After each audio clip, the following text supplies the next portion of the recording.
Thank you very much. Thank you very much, Michael. As I said, we'll do some quick questions at the end of the session. Apologies to anybody watching the stream on the web. There's some confusion with the links. So if you're watching a stream and you're expecting to see the 6net open workshop, you're in the wrong place. These are virtual people out in the ether. So if you are looking for streams, please just keep clicking until you find the appropriate ones. Next, we have Gisela Maiss and Jürgen Hornung from DFN, who will do a joint presentation on the practical side, in a way, of implementing some of these systems and the aims and their hopes.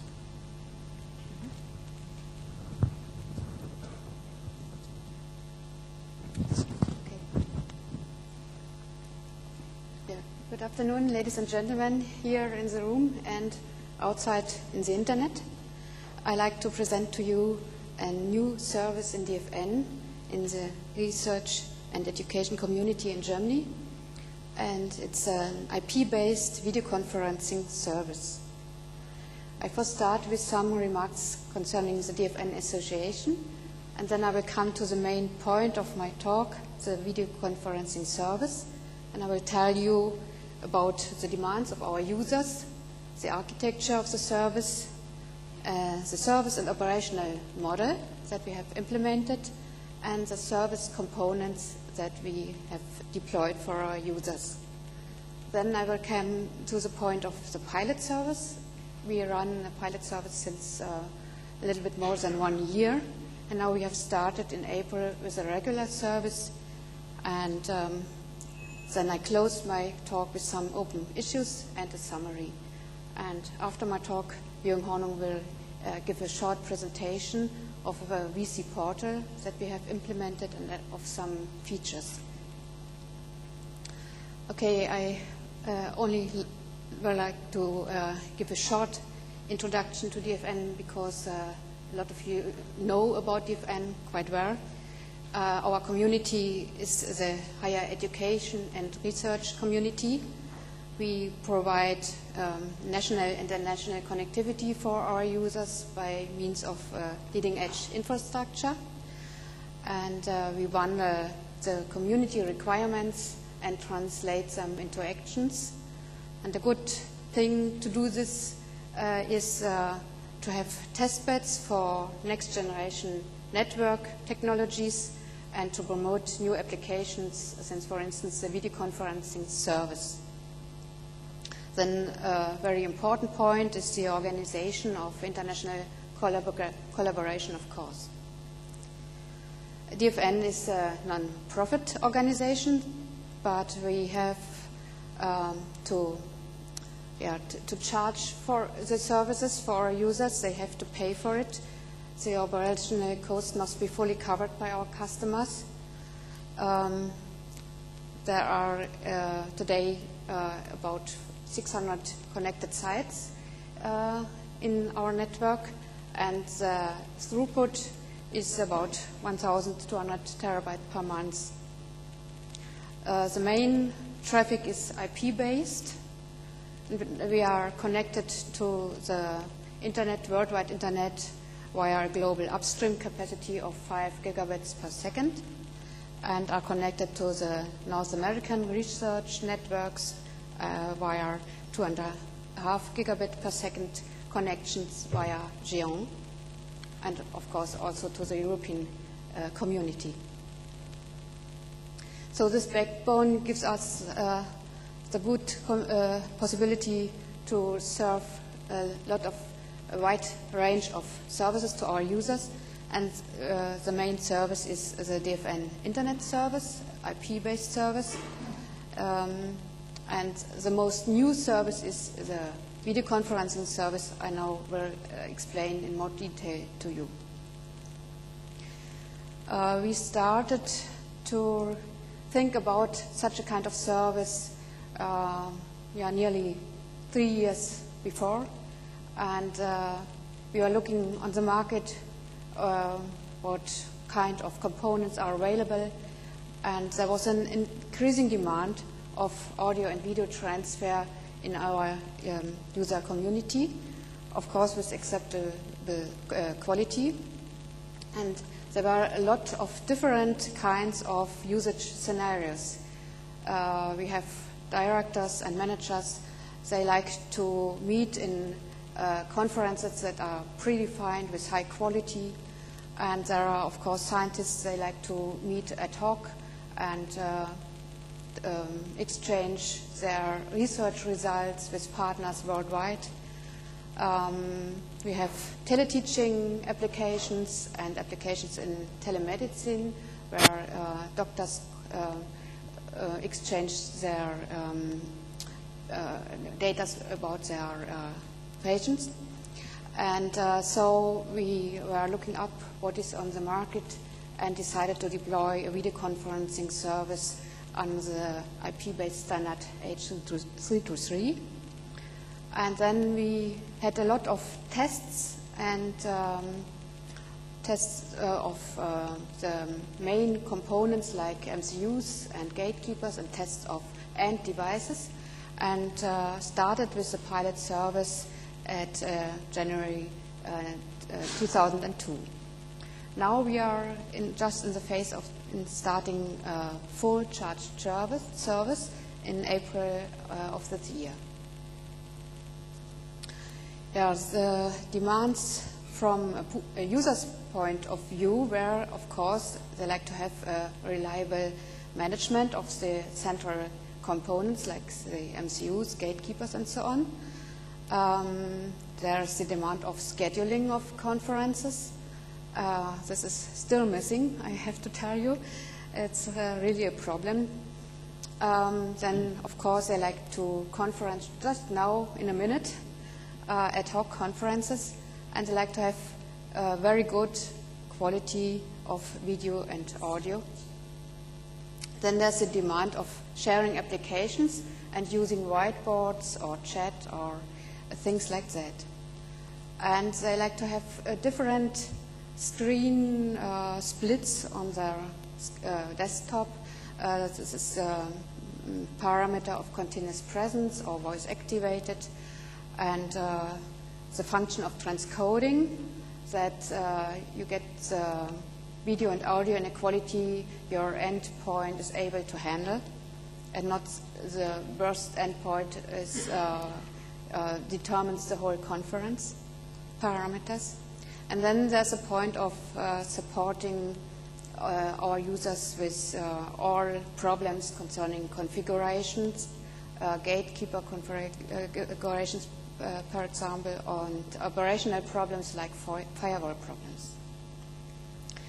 And from a service and management point of view, that is our own view, we have to consult the service and train our local administrators and our users, and we have to deploy device tests and hotline, of course. Then we like to implement a kind of user directory with all data of components and peoples. And we have to deploy, of course, monitoring to control performance and to look up for failures. And then we have to integrate our gatekeepers in an international structure. And Egon has told us there's an international commitment, and we have implemented this. Then we have to advise our users concerning the problem of firewalls. And the goal is that our system should serve up to 20,000 users in the next few years. Sorry. So, some remarks concerning the architecture. It is based on H.323, and you know that it's organized in zones. And the model is that each organization could be a zone if they run an own gatekeeper, or I can show you now. We have the possibility to register gatekeepers with the to register the endpoints with the gatekeeper in your own organization, or if it's too complicated for an organization to learn about this whole technique, they are able to register their end devices at the DFN gatekeeper in the DFN zone. And the gatekeepers in the organizations, as well as the DFN gatekeeper, are connected to a country gatekeeper that we run. And this is connected to a world gatekeeper now situated in Edinburgh, I know. And this is connected to other countries and other networks, for instance, like VDNet. And then, of course, we have the main part of the service, the MCUs. And DCS, this is a data collaboration system that handles application sharing and the T120 protocol. Then users that have an ISDN-based endpoint are able to join in a conference and using our gateways. The gateways are connected to the MCUs, so it's no problem to join conferences based on IP or ISDN end systems. And then we have a VC portal with all information about our service, and Jürgen will continue and tell you something about the features of the VC portal. So, who may use the service? Of course, users in DFN member organizations, but it's not enough. You have partners worldwide, and therefore also guests in national and international partner organizations may use the service. The member organization contracts DFN and pays flat charge to DFN according to the bandwidth of the DFN internet connection. And they can use the service in two scenarios. I just explained it. Computer centers can administer their users via their own gatekeeper, and they have to appoint a local administrator to do this, to give the support to the users and to train them. Or they can use the service by registration of the endpoints with the DFN gatekeeper, and they will get direct support from our hotline. So to summarize all this, the operational model is that DFN is responsible for the management of all technical components, to set up the dial plan, I explained to you, the gatekeeper infrastructure, to provide the VC portal, to give training courses for local administrators, and of course to deploy a hotline and mailing list documents, and to organize the charging. And the organizations are responsible by installing or deploying a technical administrator, give training courses to their participants, and of course they have to choose the endpoints and operate the gatekeeper if they use the service concerning the scenario 1. And they have to train their users and give them first-level support.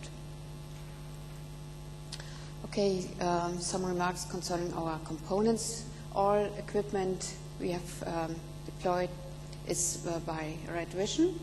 Red Vision has a booth here, next room, and if you have questions, you can go there. We have MCUs, right now 5, and gateways, the data collaboration system or software for application sharing, and then gatekeepers and some special boards for video processing and an audio transcoder module. So to summarize the features, we allow ad hoc conferences, we allow dial-in, not dial-out because there are special codes for ISDN lines. Then we support preparation and initiation of conferences, and Jürgen will tell you some more about that point. Then we provide the global dialing scheme, so you can reach your partners worldwide. We make available test results and description for VC systems. That means you have a kind of installation guide to join with your endpoint in our service. And we offer hotline and training courses for administrators.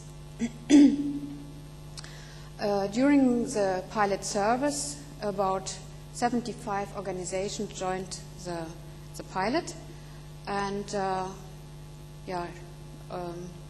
26 of them were in the situation to run an own gatekeeper. This is quite a lot, I think. In the DFN zone, we had 300 VC endpoints registered, and during the pilot there was also the Mega Conference 4. We joined it and we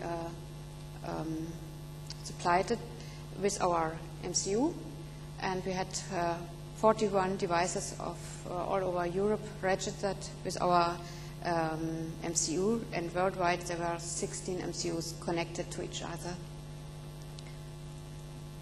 So there are still some open issues, and these are the points of service administration, then the management component to administer and control all the resources, the reservation system I mentioned before, and then a distributed directory.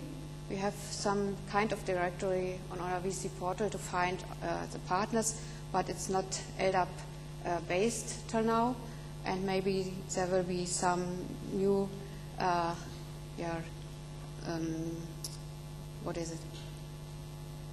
recommendation right now in some weeks, and we can implement it soon. And then we have to examine the security and service quality points, and of course a really important point is the integration of new functions like streaming, for instance, and voice over IP structure and zip-based signalization. So to summarize this, here are some web links for our service, and now I would like to give over to Jürgen to show you the VC portal. Thank you.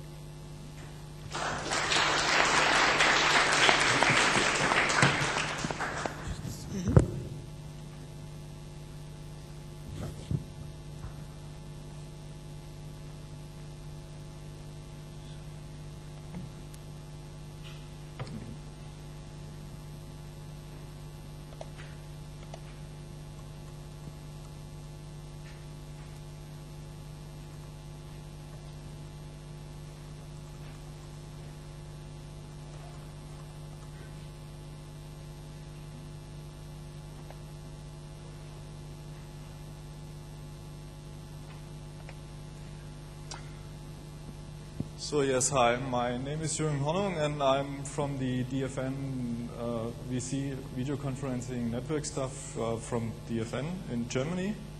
And I'll try to give you a short explanation what we've done with our web portal to support the needs for our users, to give them all kind of informations for need in creating and doing video conferences. So it's a live presentation, it's no PowerPoint presentation, and I hope that the network works well in the next few minutes. So you can see here all kind of links to subdirectories, to create some conferences, to control conferences, a link to the directory for the local information of the German DFN users. You can search the directory. You can look on the gatekeepers, who is actually subscribed on the gatekeepers, is the person on call or not, and therefore we have a big link to the documentation. There are all kinds of guidance, so you can find explanations how to use our ESN gateways. You can find information how to make connections from our MCUs, our endpoints, to the VRS or access grid.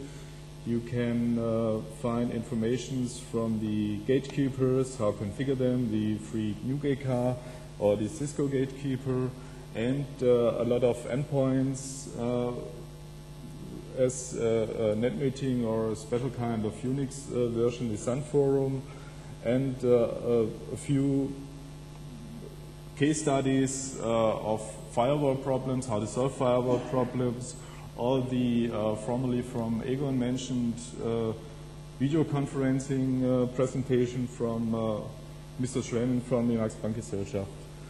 So I want to pick up only a few points of the portal to give you an impression how it's being done by us to provide a H.323 conferencing service. So and therefore I go to at first to the hardware overview. And I choose this picture here. So we have created two centralized locations. One is in the north of Germany and one is in the south of Germany, in Berlin and Stuttgart.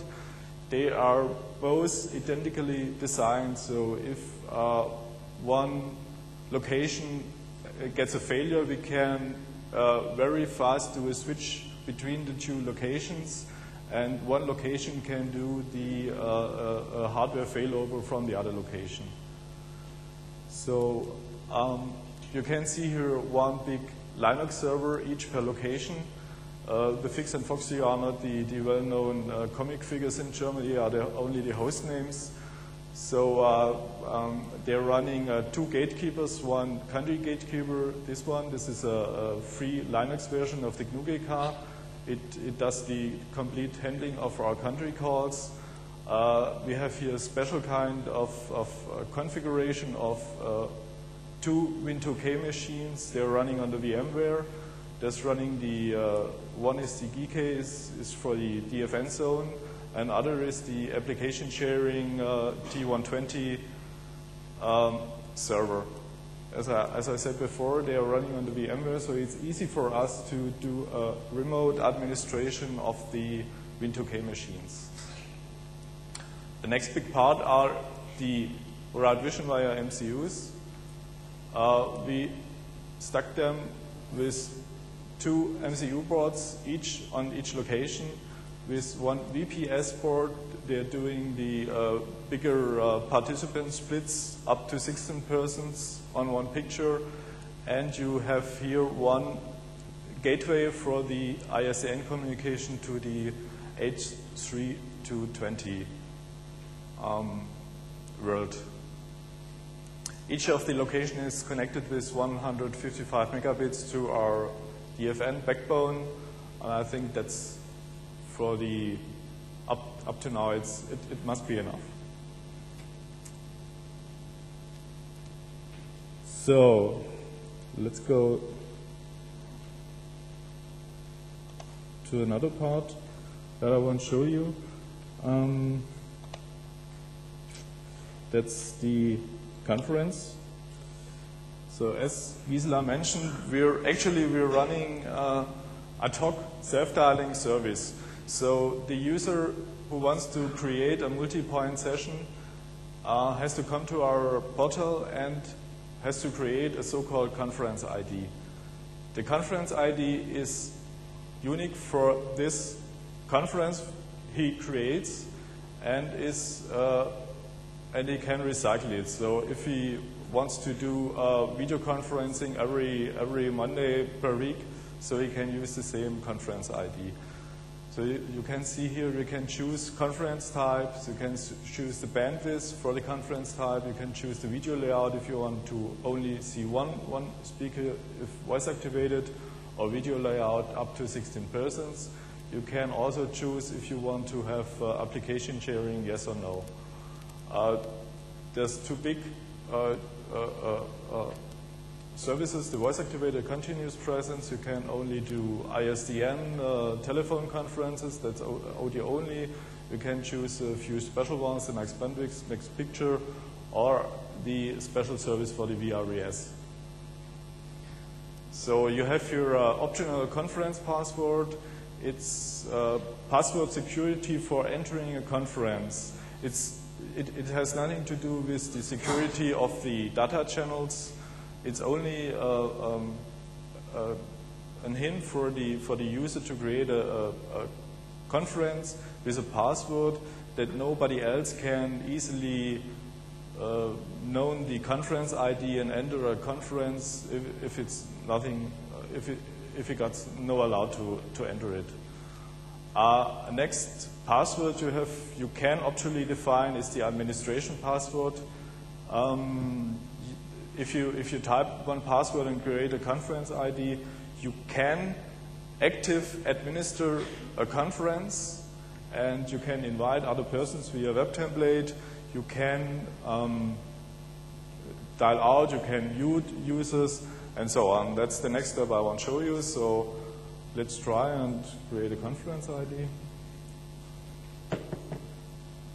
So I think we choose the continuous presence, force split, bandwidth is okay, we choose the conference password and the administrator password. So if you type your conference ID, you see here the conference ID. You have to remember for the entering the conference information, and that's the dial string. It has a prefix, as Egon told in the presentation before. It has we are using the GDS2. We have, Germany has 0049, and then you enter the DFN zone as 100, and that's here the conference ID. So if you told somebody else of your partners this dial string over the world, so he dials it is in the GDS, he can enter that conference.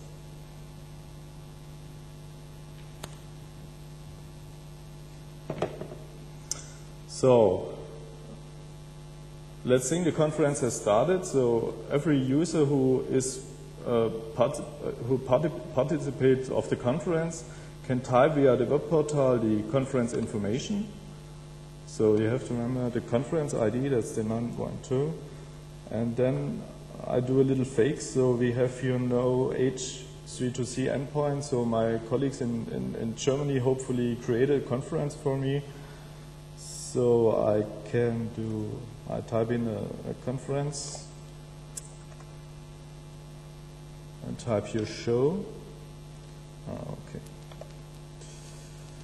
So this is a live view of the actually ongoing conference. We get this via the Rad Vision MCU via web port. We slightly modified it for the need that a user normally should not able to modify a conference. A user should not able to mute any participants and so on. So this is only a view of an ongoing conference. You can see here 3 endpoints. You can see location of the force split. You can see if it sends voice or video. And you see here the H.323 number and the H.323 alphanumeric alias. You get here now the type of the endpoints, and you see here where are the persons located. This is a special kind of view. If you are the conference admin, you can do another step and say, I want to take control of my conference. And you type in the conference ID again. And you type here the password. And you see here a lightly modified screen. So you can do here a lot of things. You can invite via the web interface another endpoint. You can here take control of the endpoints. You can say, I want to log it on a special kind of stream. I want to mute his audio, or I want to disconnect him. So you can change here the view. You can say, I want not to see all of the speakers. I want to do a voice-activated conference, so you can see only one presenter. And you see here on the display,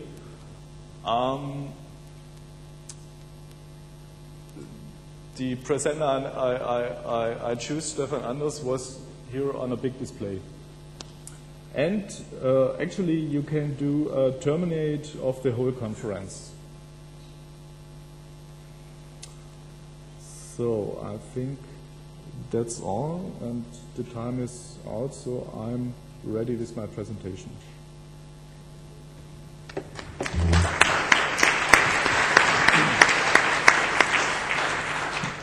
Thank you very much, Jürgen and Gisela, for your talks. Thank you to all our three speakers for their talks. We have a few minutes, or a couple of minutes anyway. If anybody has any questions, now is the chance you have.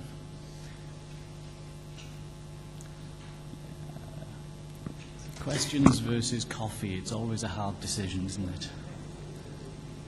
I think we've seen this afternoon there's a lot of work going on. I think there was an interesting couple of gasps from the 323 crowd when Access Grid mentioned certain things about 323, and I'm sure if there were more Access Grid people here, there would be other gasps the other way around. I think the important thing is that we all do get together and make sure that we can work between these systems, and hopefully the document that Michael has started and the work that is going on at the moment on dialing will allow this to happen. Thank you very much. Enjoy your coffee. Steve, one more information. There's a flyer of our service lying out there, and if you are interested in it, you can take it with you. And some more information, we have a video conferencing system in Dresden. The link was on my slides, and there you can get a lot of information about end systems and interworking of end systems.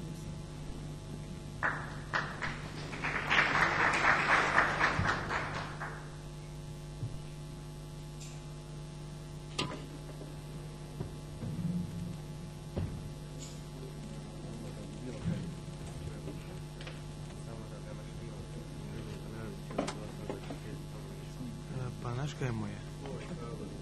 Ne kabel, ne ovaj tu. Ne, nego od napajanja kabel mu ne valja. Od tamo, od onog. Kabel od napajanja zeta. Ne. Da.